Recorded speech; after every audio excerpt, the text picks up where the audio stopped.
Alô, meu irmão, alô, minha irmã, como vamos? Tudo na doce paz de Cristo? Tudo sob o controle daquele que tudo controla? Você continua se cuidando? Cuide-se. Você não perde nada em se cuidar. Nada, absolutamente nada. É só lucro, em cima de lucro. Então, vamos lucrar, né? Vamos nos cuidar. Para que dar chance para o prejuízo? Para quê? Vamos aos nossos arrazoandos sobre a lição 12, a penúltima lição deste trimestre, da revista Editora Betel Adultos, o trono branco e o juízo final. E no nosso primeiro arrazoando, queremos pensar aqui sobre o seguinte: Deus está sempre no trono e rege com justiça e juízo. Então, já neste período, até chegarmos ao grande trono branco, aquele dia, o dia do juízo, o dia final, Deus está regendo o mundo, está julgando o mundo, está condenando pessoas e está absolvendo pessoas. Até aquele dia, há a possibilidade de absolvição. Naquele dia, não. Naquele dia é só condenação. Porque só estarão diante do trono branco. E branco aqui é de pureza, majestade, glória, riqueza, soberania, beleza. Só estarão diante do trono branco aqueles que não reconheceram Jesus como Senhor e Salvador aqui, até aquele dia. Até aquele dia, então, muitos estamos ainda debaixo do manto glorioso do sangue do Cordeiro. E aí nós somos absolvidos. Erramos, pecamos, fazemos o que não deveríamos fazer, não fazemos o que deveríamos fazer, pecado por omissão, por comissão, mas pelo sangue de Jesus, oh glória, nós somos justificados diante de Deus. Mas aqueles que não aceitaram o sacrifício do Cordeiro e que morrem antes daquele dia, naquele dia vão ressuscitar e vão dar conta de tudo que fizeram, partindo da rejeição do sacrifício de Cristo na cruz do Calvário por eles. Lá, já dissemos e repetimos, é só para condenação. Até lá, nós damos conta dos nossos atos a Deus para condenação ou para absolvição, porque estamos ainda no período da graça. Será o dia do juízo. Todos hão de dar um relatório ao Rei. Todos, repito, que não reconheceram Jesus como Senhor e Salvador. Naquele dia, o juízo será final. Até lá, o juízo não é final. Porque hoje a pessoa pode estar condenada, amanhã absolvida. O que foi que houve? Deus mudou? Não, a pessoa mudou. Ela, de hoje para amanhã, reconheceu Jesus como seu Senhor e Salvador. E aí, ela já não vai participar do trono branco. Porque o seu nome será escrito em um livro chamado Livro da Vida. Pronto. Quem estiver com o seu nome no livro da vida não vai participar do juízo final. Não vai ter que encarar o trono branco. Os demais todos vão ter. Por isso, eu e você podemos pedir a Deus que, por misericórdia, por bondade, compaixão e graça, ao reconhecermos Jesus como nosso Senhor e Salvador, pedir a Deus que escreva o nosso nome no livro da vida. Pronto, estaremos livres do trono branco. Porque naquele dia, os vivos vão enfrentar o juiz. Os mortos vão ressuscitar para enfrentarem o juiz também, para condenação. Só condenação. Nós nos livramos do grande trono branco hoje, Agora, a segunda razão é para também deixarmos aqui bem claras duas coisas. Primeira, o trono branco vai acontecer para julgamento de todos que fizeram qualquer tipo de acordo com Satanás. Não é só não reconhecer Jesus como Senhor. Não é só não reconhecer Jesus como Salvador. É que quem não reconhece Jesus como Senhor, não reconhece Jesus como Salvador, naturalmente se unem a Satanás, porque não há outro Senhor. Ou Deus é o Senhor e seu Filho é nosso Salvador, ou nosso Senhor será Satanás, ainda que a pessoa ache que não. Ou somos de Deus, ou somos do diabo. Não há um meio termo. Então, o trono branco, o juízo final, é para julgamento de todos aqueles que, de alguma forma, conscientemente, a maioria, mas digamos alguém inconscientemente, não sei se é possível, mas vamos dizer que seja possível, se uniu a Satanás. Você se lembra que lá no livro do Apocalipse, no capítulo 20, temos que depois do milênio, Satanás será solto e muitas pessoas, como a areia do mar, vão se unir a ele para guerrear contra o Senhor Deus e o Cordeiro. Então são pessoas que fizeram acordo com Satanás. Estes serão julgados lá no grande trono branco, no dia do juízo. Por isso que não há absolvição. Eles já tomaram a decisão deles. Não querem saber de Deus.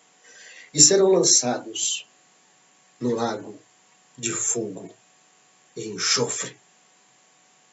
Mas, antes da condenação dos homens, você sabe, lá no livro do Apocalipse, há a condenação do falso profeta, do anticristo e do dragão, de Satanás, que serão também lançados no lago de fogo e enxofre. Então, quem não quiser ser lançado no lago de fogo e de enxofre, que é a segunda morte, que é a morte no sentido de separação eterna de Deus, precisa, o quanto antes, reconhecer Jesus como Senhor e Salvador e se render a Ele. Só Jesus pode livrar o homem do dia do juízo final. Só o sangue de Jesus livra o ser humano de ter que encarar o grande trono branco e aquele que nele está assentado para proferir sentença de condenação. Nossa terceira razão é para lembrar a você que no dia do trono branco, no dia do juízo final, Deus, soberano no trono, como está lá no capítulo 4 do Apocalipse, todo esplendor da sua majestade.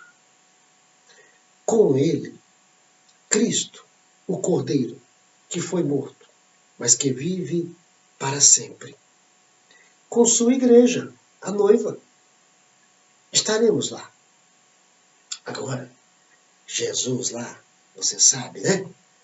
Não será mais um advogado. Naquele julgamento, ele não mais faz papel de advogado. Ele faz papel de advogado até aquele dia.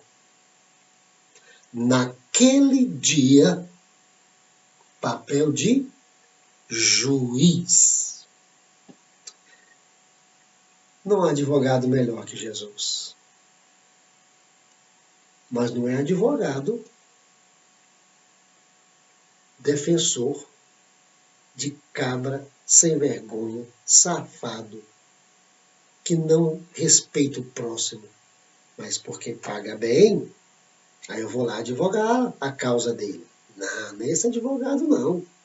Se o cabra não vale nada, ele vai dizer, arrependei-vos e crede, mude de vida, não peque mais. Não é um advogado subornado, não é um advogado que está de olho no dinheiro que vai receber na causa. É um advogado justo, fiel, verdadeiro. E a defesa é só uma. Ele merece morrer. Não vale nada. Não vale nada. Mas eu morri por ele. Eu entreguei a minha vida por ele. Eu morri no lugar dele. Essa condenação aí, que era para ele, eu a levei sobre mim. A pior sentença é a sentença de morte. Essa sentença aí de morte que era para ele, veio para mim. Eu morri no lugar dele. Que advogado é Jesus! Que advogado é Jesus! Eu quero tê-lo como meu advogado. E eu repito, ele será nosso advogado até o dia do juízo. No dia do juízo, ele será juiz, não mais será advogado. Juiz para proferir sentença de acusação, de condenação. Que Deus tenha misericórdia daqueles que querem Jesus como juiz e não como advogado. Nosso quarto arrazoando, que nós já sabemos que ali naquele dia, 2 livros serão abertos. Um livro imenso, imenso, imenso, imenso, de obras. As obras daqueles que recusaram Jesus como Senhor e Salvador. Daqueles que, além disso, ainda se uniram a Satanás por interesse, por desejos, por prazeres. Daqueles que deram vazão à sua natureza destruída, caída, deformada, pecaminosa, e aprontaram na terra. Porque você sabe que há 3 forças que atuam na terra: a força divina, a força diabólica e a força humana. A força humana, com muita naturalidade, se alia à força diabólica. Satanás veio para roubar, matar e destruir. E o homem, quando dá asas a seus prazeres, ele rouba, ele mata, ele destrói. Então ele se torna parceiro de Satanás. Essas 3 forças atuam no mundo. Haverá livros e livros de obras. E um livro, o livro da vida. Aqueles que não se submeteram a seus desejos naturais para realizá-los a qualquer preço e de qualquer forma. Aqueles que não quiseram acordo algum com Satanás e suas ofertas. Aqueles que reconheceram a Deus como um Deus verdadeiro e Jesus Cristo, seu Filho, que veio a este mundo para morrer por nós. O nome destes estará no livro da vida. E olhe, vai ser um julgamento individual. Um por um. Não sabemos quanto tempo vai durar. Eu nem quero saber, eu não estarei lá. Eu não estarei lá. E mesmo os que estarão lá, não vão ficar atrasando. Para quê? Para ser condenado mais rápido? deixa rolar o tempo que for. O certo é que cada um vai ter que dar conta das suas obras, dos seus atos, das suas atitudes, dos seus comportamentos. E olhe, não haverá aqui aquele negócio de homônimo não, viu? Outro dia eu vi uma reportagem aí na televisão de um homônimo perfeito, do mesmo sexo, mesmo nome de mãe, mesma data de nascimento, mesmo CPF. Não existirá isso nunca lá. Nunca, nunca, nunca. Sabe por quê? Porque nós somos indivíduos. E no livro das obras, acredito, não estará apenas o escrito das obras. Estará a foto da pessoa fazendo. O filme da pessoa fazendo. Ah, não, isso aí não sou eu. Não é você ali, não? Ora, não é. Como é que não é? Quando é só a voz, alguém pode ter adulterado aí a minha voz, alguém sabe o meu timbre de voz e reproduz minha voz, não é? Não, lá tem a foto, tem a imagem, tem o som. Não tem conversa. Sou eu, é você. Não tem papo. Não existe homônimo lá. Não existe esse negócio. Cada um vai dar conta de si. E não adianta querer pôr a culpa no... Não, mas eu fiz isso aí por causa do meu pai, eu fiz isso aí por causa da minha mãe, eu fiz isso aí por causa do presidente da República. Você fez, você paga. Eu fiz, eu pago. Não tem conversa lá no Éden. Ah, foi a mulher que tu me deste. Ah, não foi. A culpa não é minha, a culpa é da serpente. E vai pagar. Não tem esse papo, não.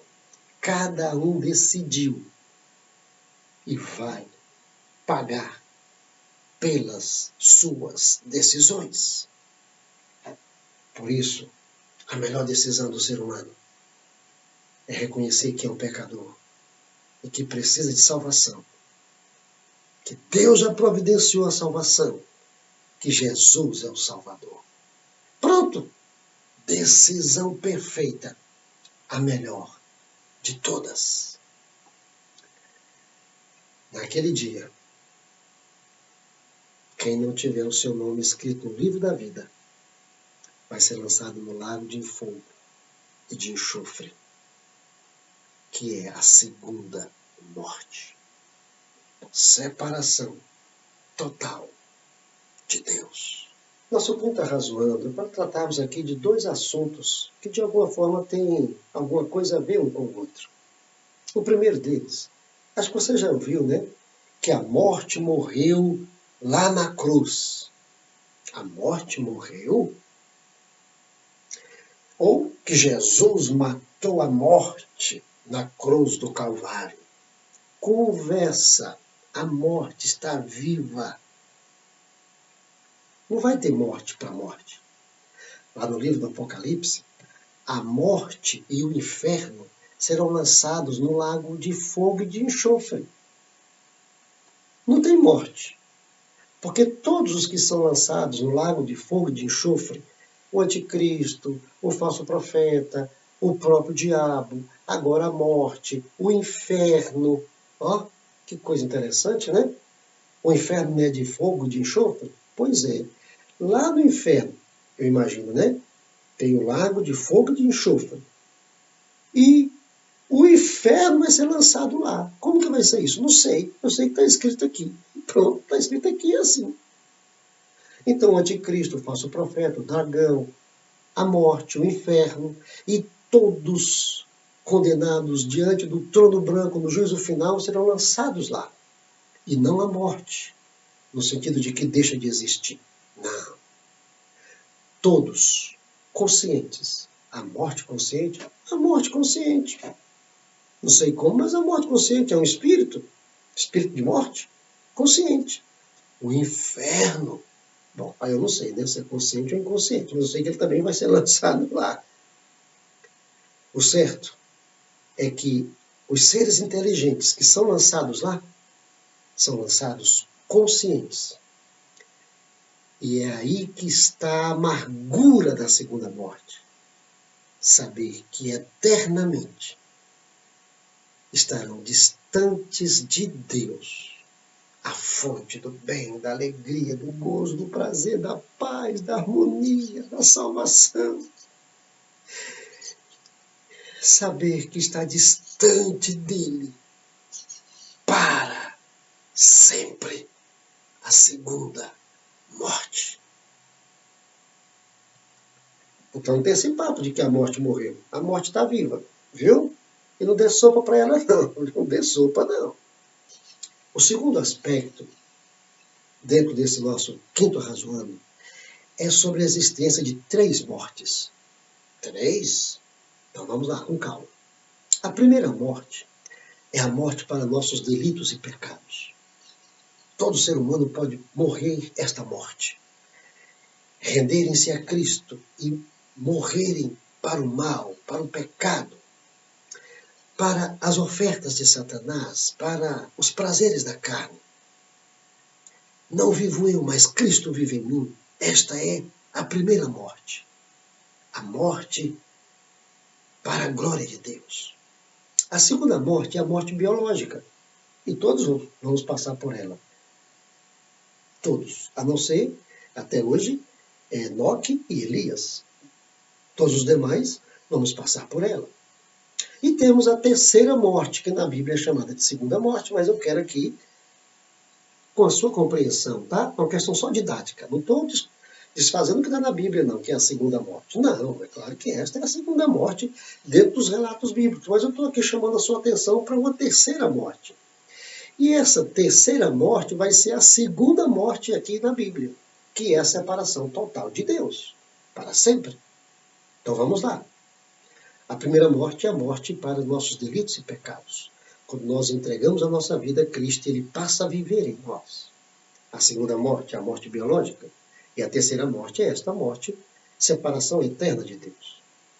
Você já está concluindo uma coisa aí, né? Todos os homens podem morrer a primeira morte.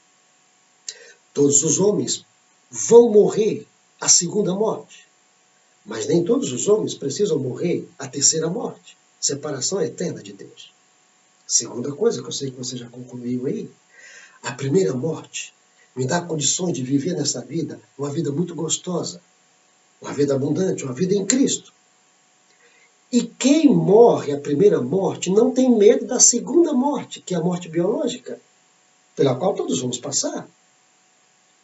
Porque a segunda morte, para quem morreu a primeira morte, a segunda morte é o passaporte para entrar nas mansões celestiais.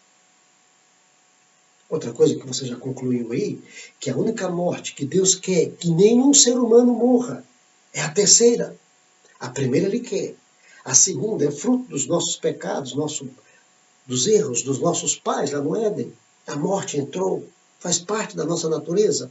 Nós somos humanos porque morremos. A única morte que Deus não quer que o ser humano jamais morra é a terceira, a separação eterna dele.